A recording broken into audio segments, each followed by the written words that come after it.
I have a 2018 Honda CR-V that I'm very satisfied with, except it needs a camber adjustment. And I discovered that the camber for the rear wheels is unadjustable.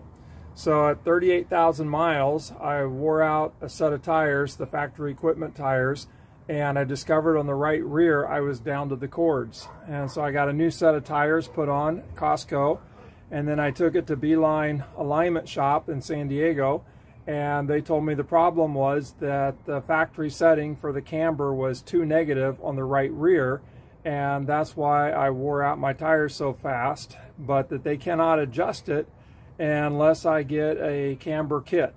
And I found a camber kit online through Throwdown Performance, and it's made by Specialty Performance. And so I ordered those through Throwdown and gonna work at installing those today. Not sure how well it shows up, but at least to the naked eye you can see that the camber is pretty negative, and again it's not adjustable. And so I'm getting the camber kit and going to replace the non-adjustable arm with the camber kit. The camber kit I'm using is from SPC, Specialty Performance Company, and it is part number 67476, and these work for a Honda CR-V. And Throwdown Performance sells them in pairs, and so I'm going to do both left and right.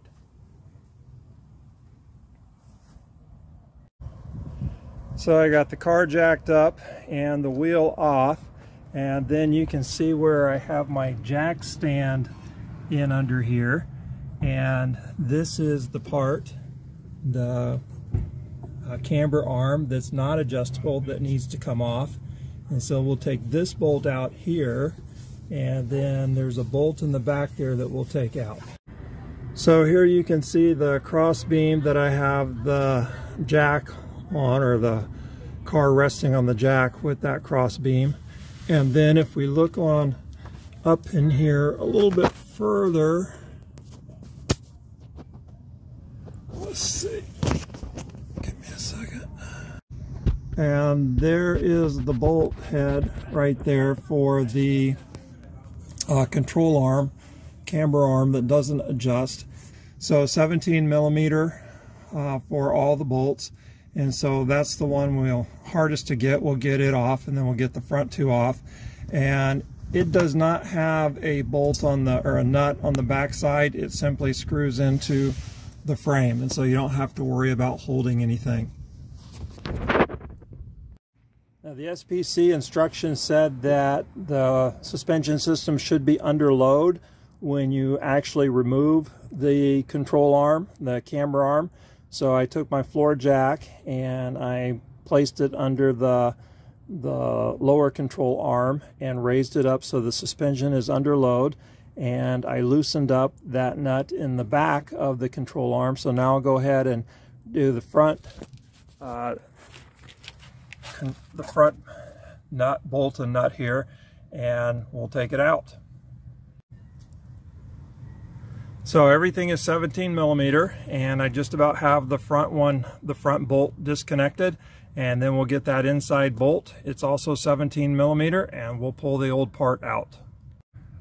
All right, the front bolt is out, and now we'll go ahead and get under there and get that inside one out. So I got my ratchet on that inside one, and we'll go ahead and loosen it up and pull it on out of there and get that control arm out of here. And there you can see it is just about out. And while I'm under here, I'm going to go ahead and loosen up the one on the other side, so I'll be ready for it. All right, and we got it out of there. It goes right up in there, and now we're ready to take the arm out. So when I took that back bolt out, the back of it just dropped off, and just pull up on the front, and it comes right out. And so there we have the factory rear camber arm that has no adjustments. And so SPC recommends that you set your new one to the same dimensions The adjustable side will stick out. I'll show that to you in a moment. And then after you get it all installed, you take it back to your alignment shop and have them line everything up for you. So we'll put the new one on top of it here and get it all spec'd out. Okay, so following the SPC instructions, I'm going to adjust the new camber arm to the same length as the unadjustable camber arm. And I'm going to do that roughly by placing the new one on top, and then I'll take the bolt from the back and stick it down through so that I got those two are lined up now. And then I've adjusted the front to make sure it's covered, and per instructions made sure that there's no threads showing here so that all the length is coming from the larger one. And then you can see I got them lined up, and so same length. And then this pinch bolt, I'll tighten it up, and then I'll put the new one on. Okay, have everything adjusted, and we are ready to install. And so we'll go ahead and begin to slide it in place like so, and we'll start getting it in here. So I'll go ahead and put this front bolt in, and then I'll get under there and put the back bolt in. Okay, front bolt threaded through easily and have the nut on it, and now we'll crawl back in there and get the back one up in place. Hopefully that will go just as easy. Okay, there you can see it's in there, and was able to get it kind of pushed up into the spot. Had to rotate it just a little bit, and now we'll work at getting that bolt back in there. So give me 1 second.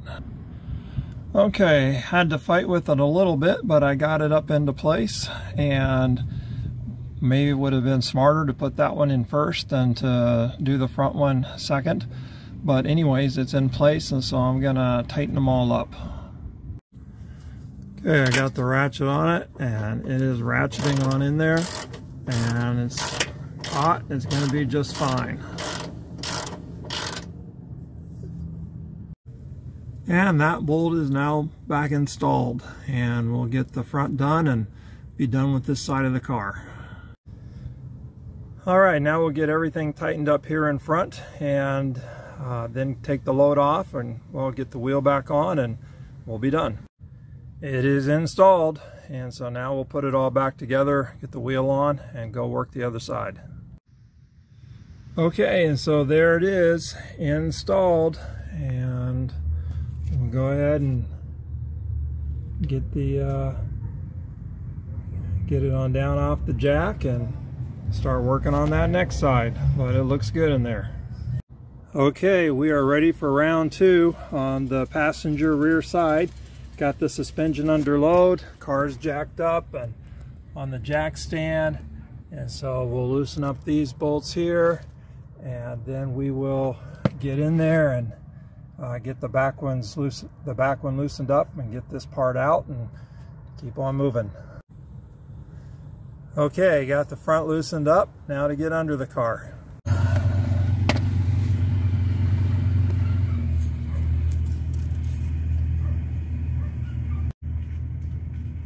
Alright, I'm back in here under the car, and you can see the bolt up there. It's a little bit harder to get to because of this protective pan, but not much of a problem to get in there. There's the jack stand on the brace, or the car on the jack stand. But let me get my ratchet up in there and go to work on that one. Okay, you can see there that I got it loose and it's on its way out, and at this point it's actually easier to get an open end wrench on it than to keep working with my ratchet. Okay, after many small turns, that bolt is finally ready to come out. So we'll get it on out, and then we'll go on the outside of the car and get the outside bolt taken care of. Okay, so now we'll go ahead and take this front one on out and then get the whole thing out of there. Okay, that front bolt is out, so now we're ready to just kind of wiggle it on up and out of here. And then I'll get the the back bolt, it's still holding it in a little bit, so I'll get back in there and get this piece all the way on out. Okay, got the old one out, both of them. Those two parts lined up. We'll line the new part up with it and get it all set to put back in, and then off to the alignment shop. Okay, it's all lined up. Got the bolts to go, whoops, into the hole, and got them lined up there. And this one's lined up in the same way. Yep, same thing. Anyways, it's all lined up and we'll get it put in. Oh, this is the pinch bolt here. We'll tighten that up too so it doesn't change places on us. Alright, so putting the new part in. I'm going to slide it back in there. And we'll go ahead and get it roughly in here. And then I'm going to reach back in there and put that back bolt in first. So we'll work on that here. Okay, got everything back in place, got that bolt through there, and I did end up putting that front one in first just to kind of help hold that end up. And now I'll go ahead and get this one that's in and get it all tightened up, and then get the front tightened up, and we'll be done. A lot of small turns, but got it back in, and it's all tightened up. And so now hopefully I'm done under the car. Take care of everything outside. And now we'll just tighten up the outside. Get some wrenches on here and we will be done. Okay, got that all tightened up, and so time to take the load off of it and get the wheel back on, and we'll be good to go. And there we have it, the wheel's back on, and